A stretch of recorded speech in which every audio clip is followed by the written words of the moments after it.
गाली गलौज और जान से मारने की धमकी देना बहुत से जगहों पर देखने को मिलता है। हमारे सामाजिक जीवन में अनेक व्यवहार होते हैं। ऐसे व्यवहारों में कई बार हमारे विवाद भी हो जाते हैं। यह व्यापारिक व्यवहार, सामाजिक व्यवहार या पारिवारिक व्यवहार होता है। किसी भी परिस्थिति में हमारे छूट-फूट विवाद हो जाते हैं, जहां लोग एक दूसरे को गाली गलौज या फिर जान से मारने की धमकियां देते हैं। देखने में यह भी आता है कि एक ही कॉलोनी में रहने वाले लोग विवाद होने पर एक दूसरे को अश्लील गालियां देने लगते हैं। इसी के साथ अपने रिश्तेदारों या दोस्तों को बुलवाकर जान से ख़त्म करवा देने की धमकियां भी देते हैं। साधारण तौर पर हम इस प्रकार की घटनाओं को दरकिनार कर देते हैं और आरोपियों को किसी प्रकार की कोई सज़ा नहीं होती है। लेकिन भारतीय कानून में जान से मारने की धमकी देना और अश्लील गालियां देना दोनों ही दंडनीय अपराध है और इन पर संगीन मुकदमा दर्ज होता है। अर्थात ऐसे अपराधों पर सीधे पुलिस थाने से CRPC की धारा 154 के तहत FIR दर्ज होती है, जिसे आम बोलचाल में पक्की रिपोर्ट कहा जाता है। एक दूसरे को गालियां देना भारतीय दंड संहिता की धारा 294 में दंडनीय अपराध है। धारा 294 राजीनामे के योग्य धारा भी नहीं है, अर्थात इस धारा में दोनों पक्षों का राजीनामा भी नहीं कर सकते, क्योंकि गालियां देने से केवल पीड़ित पक्षकार को तकलीफ ही नहीं होती, बल्कि समस्त समाज को तकलीफ होती है। इसलिए इस धारा में राजीनामा भी नहीं किया जा सकता है। संहिता की इस धारा के तहत आरोपियों को 3 महीने तक की सज़ा हो सकती है।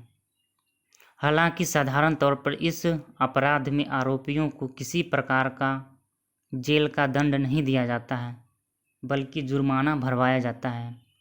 लेकिन यह मुकदमा कई वर्षों तक चलता है और इतने ही वर्षों तक आरोपियों को अदालत में हाजिरी के लिए जाना पड़ता है।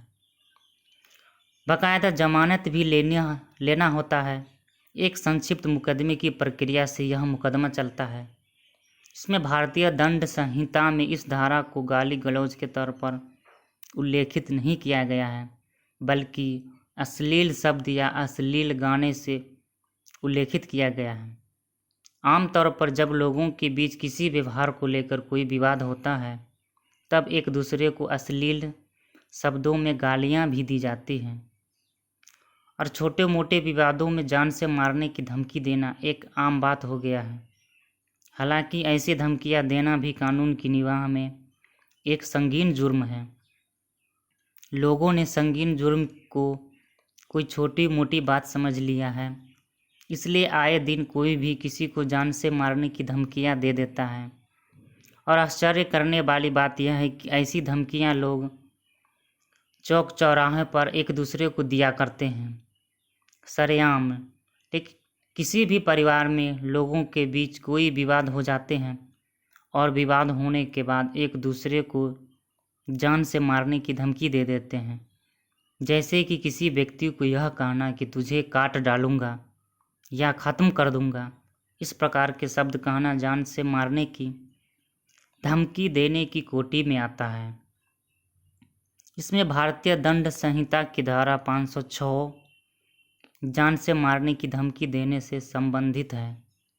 जान से मारने की धमकी देना एक साधारण अपराध समझा जाता है, लेकिन यह साधारण अपराध नहीं है।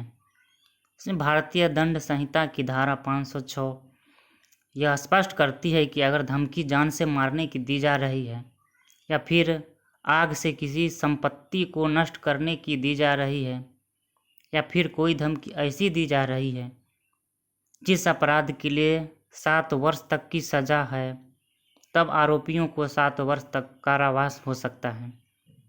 ऐसी जान से मारने की धमकी देने पर 7 वर्ष तक के कठोर कारावास से व्यक्ति को दंडित किया जा सकता है।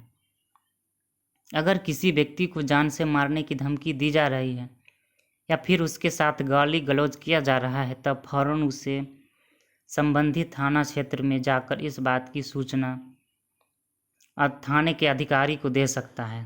थाने का भार साधक अधिकारी ऐसी सूचना को लेने के बाद तत्काल आरोपियों पर पक्की रिपोर्ट दर्ज करेगा।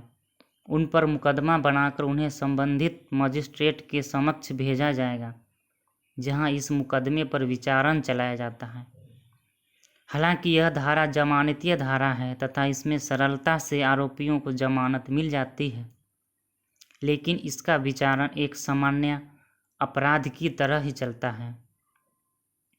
तो आप समझ गए होंगे कि गाली गलौज और धमकियां देना भी एक संगीन जुर्म है और इस पर किस प्रकार का मुकदमा बनता है।